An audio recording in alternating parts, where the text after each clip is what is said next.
अस्सलाम वालेकुम स्टूडेंट्स, मैं आपका फ़िज़िक्स का टीचर आमिर जावेद। आज बेटा हमने लेक्चर नंबर 2 स्टार्ट करना है 16 चैप्टर का।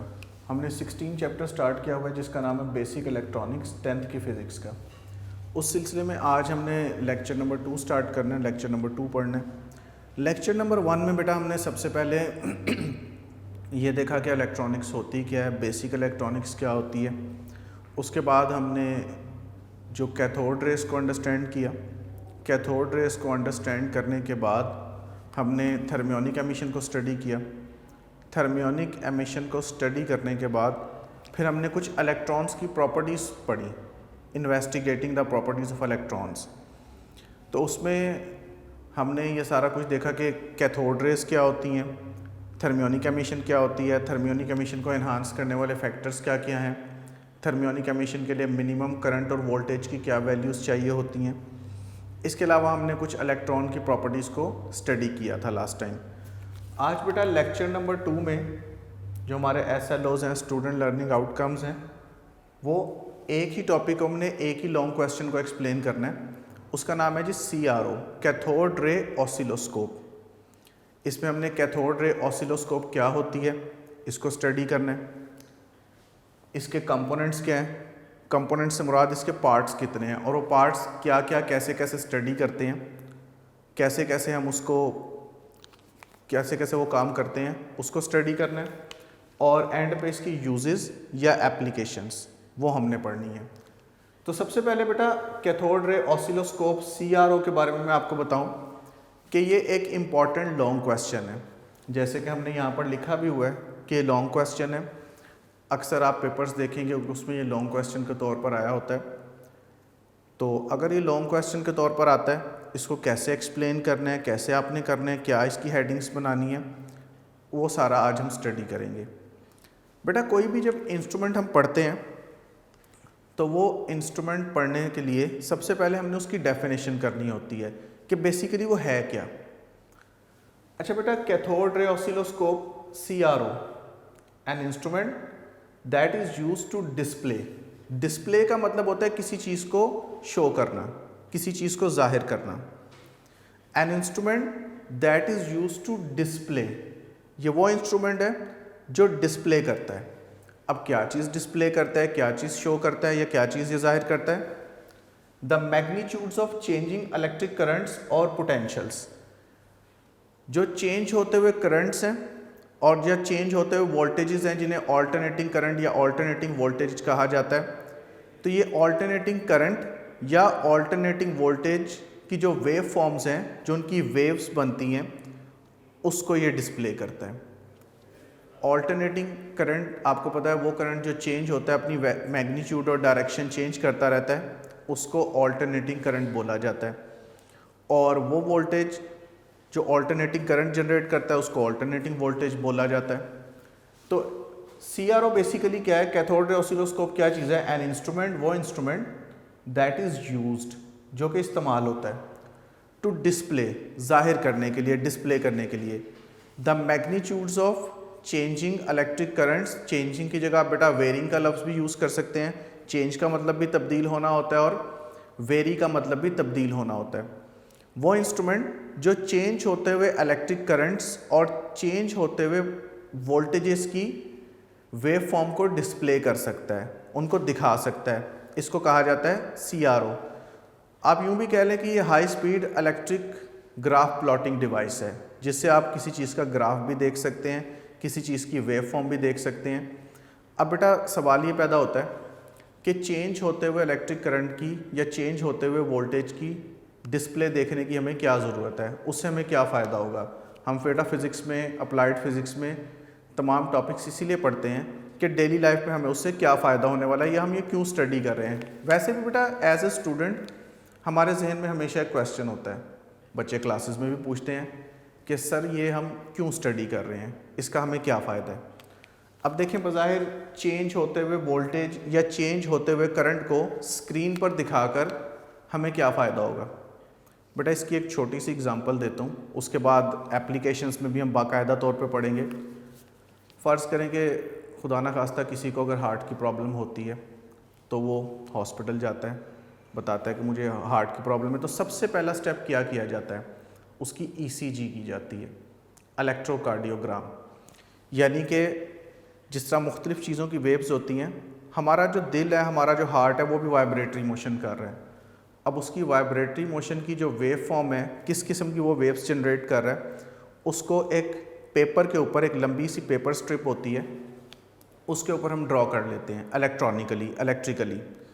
तो अब उसकी जो ईसीजी है, यानी कि हार्ट बीट्स हैं, उनको ड्रॉ करने के लिए जो मशीन यूज़ होगी वो CRO होगी, कैथोड रे ऑसिलोस्कोप होगी।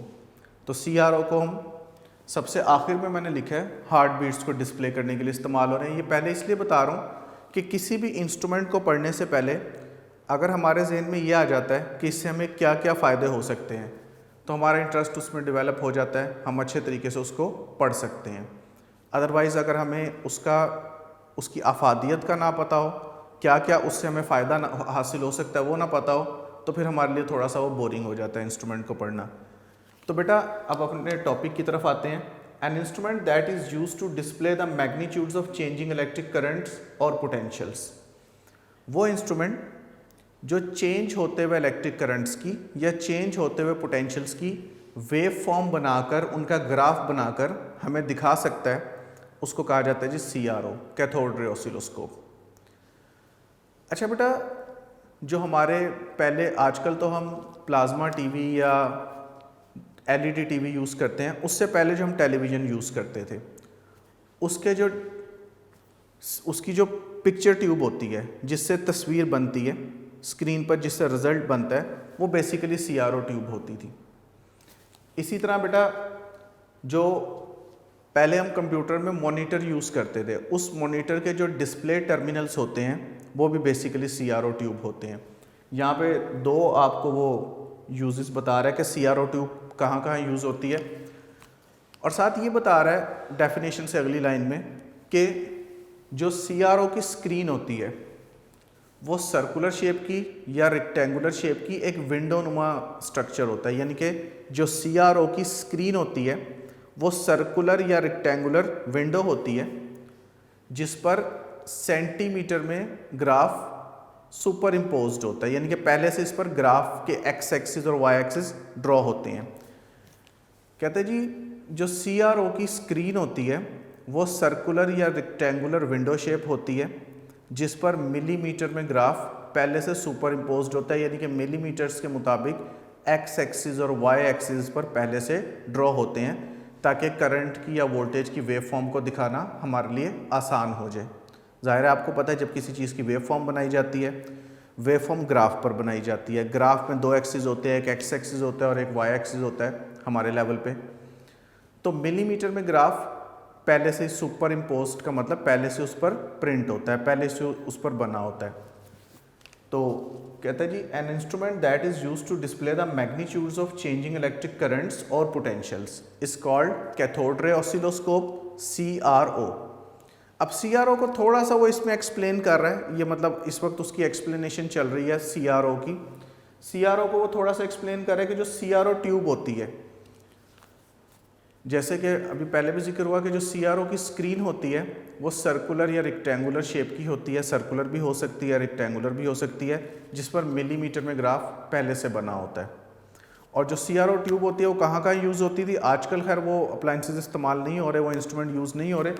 CRO ट्यूब जो है वो पिक्चर ट्यूब्स ऑफ टीवी, जो पहले टेलीविज़न यूज़ होते थे, उसकी जो पिक्चर ट्यूब होती है वो CRO ट्यूब होती है। यानी कि इलेक्ट्रॉन्स आकर स्क्रीन पर स्ट्राइक करते हैं और इलेक्ट्रॉन्स की स्ट्राइकिंग की वजह से स्क्रीन पर पिक्चर्स बनती हैं, रिजल्ट्स बनते हैं। इसी तरह जो कंप्यूटर के डिस्प्ले टर्मिनल्स होते हैं, पहले जो मॉनिटर यूज़ होता था उसके जो डिस्प्ले टर्मिनल्स होते हैं वो भी CRO ट्यूब होते हैं, कैथोड रे ट्यूब होते हैं। अच्छा बेटा, यहाँ पर CRO का इंट्रोडक्शन ख़त्म हो जाता है, डेफिनेशन और इंट्रोडक्शन उसका ख़त्म हो जाता है। इसके बाद बेटा जो इसका सबसे मेन पोर्शन है इस टॉपिक का, कंपोनेंट्स। CRO के जो कंपोनेंट्स हैं वो, इसके तीन बेसिक कंपोनेंट्स हैं CRO के। कैथोड रे ऑसिलोस्कोप के तीन पार्ट्स हैं या तीन कंपोनेंट्स हैं। सबसे पहला कंपोनेंट है electron gun with control grid. दूसरा कंपोनेंट है बेटा इसका डिफ्लेक्टिंग प्लेट्स, और तीसरा कंपोनेंट है इसका फ्लोरेसेंट स्क्रीन। बेटा एक दफ़ा दोबारा सुन लीजिए क्योंकि ये CRO का सबसे इम्पॉर्टेंट पार्ट है। इसके कंपोनेंट्स, इसके हिस्से कितने होते हैं, CRO में कौन कौन से पार्ट्स यूज़ होते हैं। कंपोनेंट्स में electron gun with control grid, deflecting plates, fluorescent screen, ये 3 इसके बेसिक कंपोनेंट्स होते हैं। अच्छा बेटा CRO लॉन्ग क्वेश्चन के तौर पे तो आते ही है, उसके अलावा शॉर्ट क्वेश्चन के तौर पर आपको ये भी कह देता है जी write the names of components of CRO। Cathode ray oscilloscope के जो 3 कंपोनेंट्स हैं उनके आपने नेम लिखने हैं, तो उसमें जस्ट आप ये तीनों के नेम ही सीक्वेंस वाइज आप लिख देते हैं तो आपको 2 मार्क्स मिल जाते हैं। इसके 2 मार्क्स का ये शॉर्ट क्वेश्चन आता है कि write the names of components of cathode ray oscilloscope. जो कैथोड रे ऑसिलोस्कोप है उसके कंपोनेंट्स के आपने नाम लिखने हैं।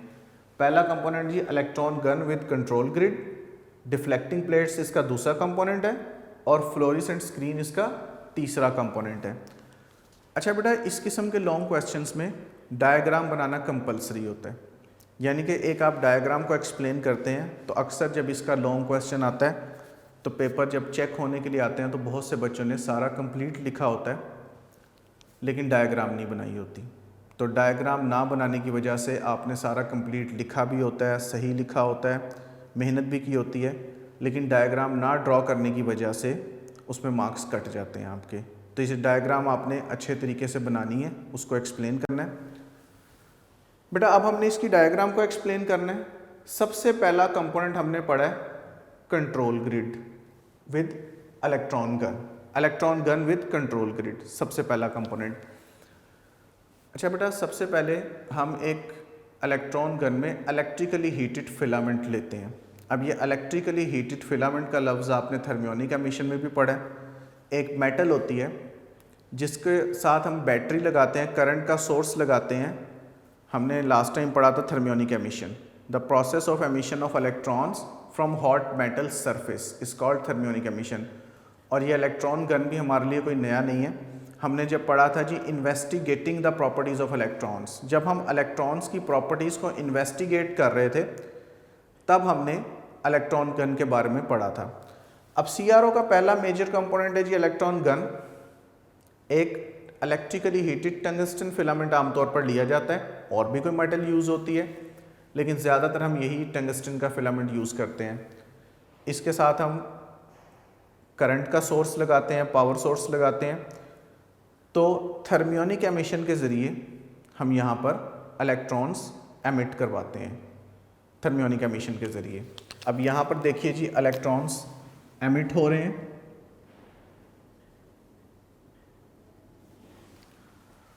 और थर्मियोनिक एमिशन के आपको पता है वही 2 फैक्टर्स हैं, एक तो मेटल का सरफेस एरिया, दूसरा अगर हम करंट के साथ टेम्परेचर को इंक्रीज़ कर देते हैं। अच्छा बेटा यहाँ पे थर्मियोनिक एमिशन के ज़रिए इलेक्ट्रॉन्स एमिट हो गए इलेक्ट्रॉन गन में, जिसका बेसिक काम भी इलेक्ट्रॉन बीम को एमिट करवाना है। अब ये जो सामने हमने कंट्रोल ग्रिड लगाई है, ये ग्रिड क्या काम करती है बेटा? ये ग्रिड काम करती है एक तरह से ब्राइटनेस कंट्रोल। स्क्रीन पर हम कोई ग्राफ बना रहे हैं, इसमें किसी चीज़ की पिक्चर बना रहे हैं या कुछ भी डिस्प्ले करना चाह रहे हैं, ज़ाहिर है उसकी ब्राइटनेस को कंट्रोल किया जाता है। बेसिकली हमारे रिज़ल्ट को जो स्क्रीन पर बना है उसको हमारा स्पॉट कहा जाता है।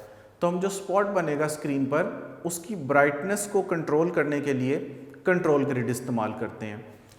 अच्छा बेटा ये कंट्रोल ग्रिड जिसको हमने कैपिटल G के साथ रिप्रेजेंट किया गया, जिसको हमने कैपिटल G के साथ रिप्रेजेंट किया है, इसका काम ये होता है कि ये इलेक्ट्रॉन्स को कंट्रोल करती है जिसने जाकर स्क्रीन से स्ट्राइक करना होता है, नंबर ऑफ इलेक्ट्रॉन्स को कंट्रोल करती है।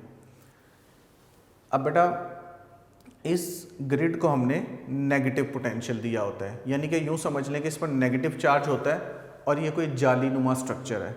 ग्रिड यानी कोई जालीनुमा स्ट्रक्चर है, कोई जाली है जिसमें से इलेक्ट्रॉन्स ने फिल्टर होके आगे जाना है। अब बेटा ग्रिड यहाँ पर लगाने का क्या मकसद है, ग्रिड यहाँ पर क्यों लगाई जाती है? उसकी रीज़न ये है कि इलेक्ट्रॉन्स जाकर जब स्क्रीन पर स्ट्राइक करते हैं, जब जाकर स्क्रीन से टकराते हैं, उस वक्त हमारा स्पॉट बनता है, हमारा ग्राफ या हमारा रिजल्ट वॉट जो भी हम बनाना चाह रहे हैं वो बनता है। अगर ज़्यादा इलेक्ट्रॉन्स जाकर स्क्रीन पर टकराएंगे, ज़्यादा इलेक्ट्रॉन्स स्क्रीन पर जाकर हिट करेंगे, तो जो हमारा स्पॉट बनेगा, जो हमारा रिजल्ट बनेगा वो होगा ब्राइट। और अगर कम इलेक्ट्रॉन्स जाकर स्क्रीन को हिट करेंगे, कम इलेक्ट्रॉन्स जाकर स्क्रीन से टकराएंगे, तो उस वक्त जो हमारा रिजल्ट बनेगा, जो हमारा स्पॉट बनेगा या जो भी हमने बनाना है उसकी ब्राइटनेस कम होगी। आपको बेटा याद होगा कि जो हम पहले टीवी इस्तेमाल करते थे उसके रिमोट कंट्रोल पर एक ब्राइटनेस का बटन होता था। अगर हम उस बटन से ब्राइटनेस को इंक्रीज़ कर देते थे, जो टीवी स्क्रीन पर जो भी पिक्चर बन रही होती थी वो ब्राइट हो जाती थी।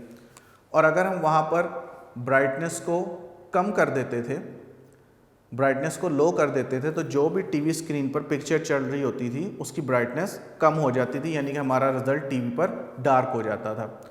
तो आपको पता है कि हमने भी जैसे पहले भी जिक्र किया है कि जो टीवी की पिक्चर ट्यूब होती हैं वो भी कैथोड रे ट्यूब्स होती हैं, तो यकीनन उसके साथ भी कंट्रोल ग्रिड लगी होती होगी जो ब्राइटनेस को कंट्रोल करती है। अच्छा बेटा, ब्राइटनेस को हमने कंट्रोल ग्रिड से कैसे कंट्रोल करना है? हमने जैसे कहा कि अगर ज़्यादा नंबर ऑफ़ इलेक्ट्रॉन्स जाकर स्क्रीन पर हिट करेंगे तो हमारा जो रिज़ल्ट बनेगा वो ब्राइट होगा, स्पॉट बनेगा जो ब्राइट होगा। अगर कम इलेक्ट्रॉन्स जाकर स्क्रीन को हिट करेंगे तो जो हमारा स्पॉट बनेगा, जो हमारा रिज़ल्ट बनेगा वो लेस ब्राइट होगा, डार्क होगा वो थोड़ा सा। तो अगर हमने फ़र्ज़ करें ब्राइट रिज़ल्ट बनाना है, ब्राइट ग्राफ बनाना है, ब्राइटनेस ज़्यादा करनी है, तो हम क्या करेंगे कि इसका जो नेगेटिव पोटेंशियल है उसको कम कर देंगे। अब आपको पता है ग्रिड पर भी नेगेटिव पोटेंशियल है और जो इलेक्ट्रॉन्स होते हैं उन पर भी नेगेटिव चार्ज होता है, तो नेगेटिव नेगेटिव में आपस में रिपल्शन होती है। तो अगर हमने ब्राइट रिजल्ट बनाना है, ब्राइटनेस ज़्यादा करनी है, तो क्या होगा, जो ग्रिड का नेगेटिव पोटेंशियल है हम उसको कम कर देंगे। अब जब नेगेटिव पोटेंशियल कम कर देंगे तो रिपल्शन कम हो जाएगी, ज़्यादा इलेक्ट्रॉन इस ग्रिड को ओवरकम करके ज़्यादा इलेक्ट्रॉन्स इस ग्रिड में से पास होके आगे जा सकेंगे। तो जब ज़्यादा इलेक्ट्रॉन्स आगे जा सकेंगे तो स्क्रीन पर जाकर ज़्यादा इलेक्ट्रॉन्स हिट करेंगे, तो हमारा जो रिज़ल्ट है, जो हमारा स्पॉट है या जो ग्राफ है वो ब्राइट बनेगा। अगर हम ब्राइटनेस को कम करना चाह रहे हैं, इन केस के अगर हम ब्राइटनेस कंट्रोल करना चाह रहे हैं, उसको कम करना चाह रहे हैं, उस सूरत में हम क्या करेंगे, जो ग्रिड कंट्रोल ग्रिड है उसका नेगेटिव पोटेंशियल हम इंक्रीज़ कर देंगे। अगर हम ग्रिड की ब्राइटनेस को, अगर हम रिज़ल्ट की ब्राइटनेस को, ग्राफ की ब्राइटनेस को या जो भी डिस्प्ले कर रहे हैं उसकी ब्राइटनेस को हम कम करना चाह रहे हैं, उसके लिए हम क्या करेंगे, उसके लिए बेटा हम ये करेंगे कि ग्रिड का नेगेटिव पोटेंशियल इंक्रीज़ कर देंगे। ग्रिड का नेगेटिव पोटेंशियल इंक्रीज़ करने से क्या होगा, इलेक्ट्रॉन्स पर भी नेगेटिव चार्ज होता है, ग्रिड का भी नेगेटिव पोटेंशियल या नेगेटिव चार्ज हमने इंक्रीज़ कर दिया। अब क्या होगा कि ग्रिड और इलेक्ट्रॉन्स के दरमियान रिपल्शन एक ज़्यादा हो जाएगी, और जब ग्रिड और इलेक्ट्रॉन्स के दरमियान रिपल्शन ज़्यादा हो जाएगी तो ओनली फ्यू इलेक्ट्रॉन्स इतनी एनर्जी रखते होंगे, चंद एक इलेक्ट्रॉन्स इतनी एनर्जी रखते होंगे कि वो उस ग्रिड को ओवरकम करके आगे जा सकें, क्योंकि ज़ाहिर है अब नेगेटिव पोटेंशियल ग्रिड का बढ़ा दिया गया, रुकावट बढ़ा दी गई है, तो अब कम इलेक्ट्रॉन्स के पास इतनी एनर्जी है कि वो उस ग्रिड को ओवरकम करके आगे जा सकें। नतीजा ये होगा कि स्क्रीन से जाके कम इलेक्ट्रॉन्स टकराएंगे, और जब स्क्रीन से कम इलेक्ट्रॉन्स जाके टकराएंगे तो जो भी हमारा रिज़ल्ट होगा, जो भी हमारा डिस्प्ले होगा वो डार्क हो जाएगा, यानी कि उसकी ब्राइटनेस कम हो जाएगी। अच्छा बेटा, ग्रिड से निकलने के बाद, क्योंकि ग्रिड के बैरियर को, ग्रिड के नेगेटिव पोटेंशियल को जो इलेक्ट्रॉन्स है वो ओवरकम करके निकला है, तो ज़ाहिर है इलेक्ट्रॉन्स की काफ़ी ज़्यादा एनर्जी इस ग्रिड को ओवरकम करने में वेस्ट हो चुकी होगी, यानी कि इस ग्रिड के जो नेगेटिव पोटेंशियल का बैरियर है उसको तोड़कर निकलना इलेक्ट्रॉन्स के लिए आसान नहीं होता। इलेक्ट्रॉन्स क्या है कि मुश्किल से उस बैरियर को तोड़ के निकला, तो जब उस बैरियर को ओवरकम करते करते, उस बैरियर को तोड़ते तोड़ते इलेक्ट्रॉन्स की एनर्जी कम हो चुकी है। अब उन इलेक्ट्रॉन्स को हमने एक्सेलरेट करवाना है, क्योंकि इलेक्ट्रॉन्स बहुत ज़्यादा हाई वेलोसिटी के साथ जाकर स्क्रीन से मूव करेंगे तब CRO प्रॉपरली वर्क करेगा। लो वेलोसिटी इलेक्ट्रॉन हमें नहीं चाहिए। तो इलेक्ट्रॉन की दोबारा वेलोसिटी गेन करवाने के लिए, दोबारा उनकी स्पीड इंक्रीज करने के लिए हमने आगे एनोड्स लगाए होते हैं। एक एनोड या ज़्यादा एनोड्स लगाए होते हैं, ऊपर भी और नीचे भी। एनोड का आपको पता है कि पॉजिटिव पोटेंशियल को या पॉजिटिव टर्मिनल्स को एनोड कहा जाता है। वो टर्मिनल्स जिनको हमने पॉजिटिवली चार्ज किया होता है उनको एनोड कहा जाता है। और ये एनोड दोनों साइड्स पर लगाना ज़रूरी है। अगर हम सिर्फ एक साइड पर एनोड लगाएंगे तो जिस साइड पर हमने एनोड लगाया होगा इलेक्ट्रॉन्स उसी तरफ अट्रैक्ट हो जाएंगे और सीधा आगे स्क्रीन पर जाकर हिट नहीं करेंगे। तो इसलिए हमें दोनों साइड्स पर इक्वल पोटेंशियल का एनोड लगाना पड़ता है। अब ऊपर और नीचे इक्वल पोटेंशियल का एनोड लगाने से हमें क्या फ़ायदा होगा कि इलेक्ट्रॉन्स किसी तरफ अट्रैक्ट नहीं होंगे, किसी एक डायरेक्शन में नहीं जाएंगे, वो सीधा ही चलते रहेंगे। लेकिन जब इन एनोड्स के अंदर से या जब इस एनोड के अंदर से इलेक्ट्रॉन बीम पास करती है तो वो एक्सेलरेट हो जाते हैं। इलेक्ट्रॉन बीम एक्सेलरेट हो जाती है, वो बहुत ज़्यादा हाई वेलोसिटी गेन कर लेती है क्योंकि उसकी वेलोसिटी कम हो चुकी थी कंट्रोल ग्रिड के पोटेंशियल को, कंट्रोल ग्रिड के नेगेटिव पोटेंशियल को ओवरकम करने में। तो अब दोबारा से इलेक्ट्रॉन जब इस एनोड या एक से ज़्यादा एनोड्स भी लगाए जा सकते हैं, 3 एनोड्स भी लगे होते हैं, इन एनोड्स के अंदर से जब पास करके इलेक्ट्रॉन बीम आगे जाती है तो वो वेलोसिटी गेन कर लेती है। अच्छा बेटा, यहाँ तक पोर्शन था इलेक्ट्रॉन गन का। हमने पहला कंपोनेंट स्टडी कर लिया जिसको इलेक्ट्रॉन गन कहा जाता है। इलेक्ट्रॉन गन में क्या चीज़ है? इलेक्ट्रॉन गन में एक इलेक्ट्रिकली हीटेड फिलामेंट हमने लगाया हुआ है जिसको थर्मियोनिक एमिशन के ज़रिए जिसको हम अप्लाई करवा रहे हैं, उसमें से इलेक्ट्रॉन बीम प्रोड्यूस करवा रहे हैं, और सामने कंट्रोल ग्रिड है। तो इलेक्ट्रॉन गन और कंट्रोल ग्रिड को हमने स्टडी कर लिया। अच्छा बेटा, after leaving the electron gun को लीव करने के बाद दूसरा कंपोनेंट या दूसरा पार्ट CRO का स्टार्ट होता है जिनको डिफ्लेक्टिंग प्लेट्स कहा जाता है। अच्छा बेटा, डिफ्लेक्ट का मतलब तो होता है अपना रास्ता चेंज करना, अपना रास्ता तब्दील करना। तो इन्हें डिफ्लेक्शन प्लेट्स या डिफ्लेक्टिंग प्लेट्स का नाम क्यों दिया गया? अच्छा बेटा, जो हम ग्राफ बनाते हैं या जो वेव फॉर्म बनाते हैं, ग्राफ के या वेव फॉर्म के 2 कंपोनेंट होते हैं जो हम इस लेवल पे स्टडी करते हैं, एक एक्स एक्सिस और एक वाई एक्सिस। या जो स्पॉट हमारा होता है जो स्क्रीन पर जाकर बनता है, या जो हमारी शेप होती है, पिक्चर होती है, whatever we want to create, जो भी हम बनाना चाह रहे हैं, ज़ाहिर है उसके 2 कंपोनेंट्स होते हैं, एक एक्स एक्सिस होता है और एक वाई एक्सिस होता है। यानी कि हॉरिजॉन्टल मूवमेंट्स होती हैं और वर्टिकल मूवमेंट्स होती हैं। तो उन हॉरिजॉन्टल या वर्टिकल मूवमेंट को कंट्रोल करने के लिए हमने प्लेट्स के 2 सेट्स लगाए होते हैं जिनको डिफ्लेक्टिंग प्लेट्स या डिफ्लेक्शन प्लेट्स कहा जाता है। ये दूसरा कंपोनेंट होता है CRO का। बेटा, CRO का दूसरा कंपोनेंट डिफ्लेक्टिंग प्लेट्स। अब डिफ्लेक्टिंग प्लेट्स में बेटा